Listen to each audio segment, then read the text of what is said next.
express to you, sir, on behalf of the Board of Directors and myself, the great honour which we feel you have done us by visiting us in your very busy life and opening this foundry. And I will now ask you to be good enough to address us.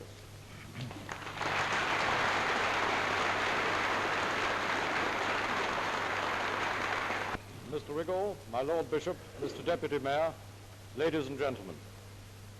I have to confess that when you first did me the honour to ask me to come and open this, the most modern foundry in Europe, probably in the world, I was a little puzzled as to why you should choose a soldier.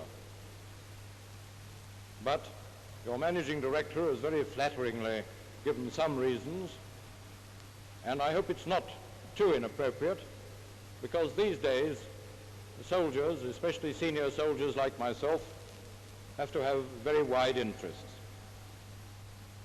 And I wasn't always a soldier. Nearly 40 years ago, I was employed in a steel works where they had a foundry.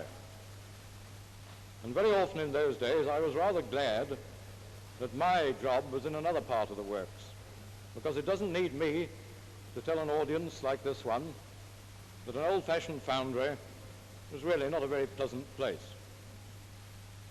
And also, what with the heat and the fumes and the dust and the heavy manual labor, it was also rather a thirsty place.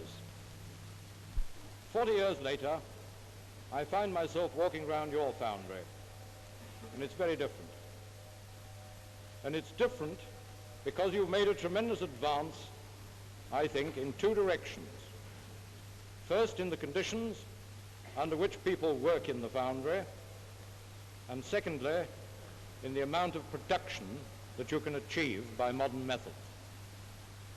And on those two lines of advance, the conditions of work and productivity, I believe, lies the solution to many, indeed to most, of our industrial and economic problems.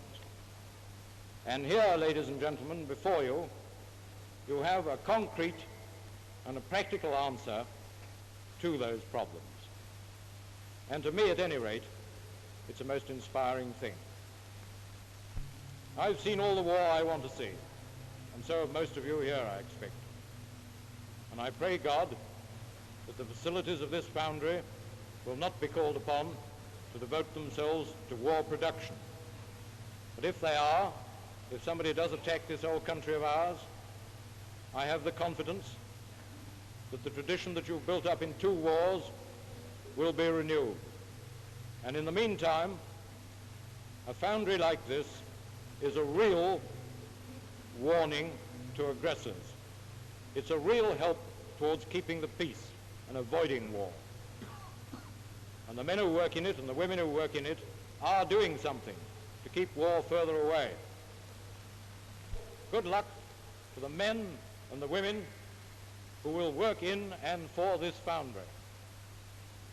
May they continue that tradition of success that Ruston and Hornsby have always had, and may they reap the reward of their skill, their industry, their cooperation, and above all, their common sense. Now, ladies and gentlemen, here's England, here's Lincoln, here's your new foundry, something to be proud of. It's open, it's working.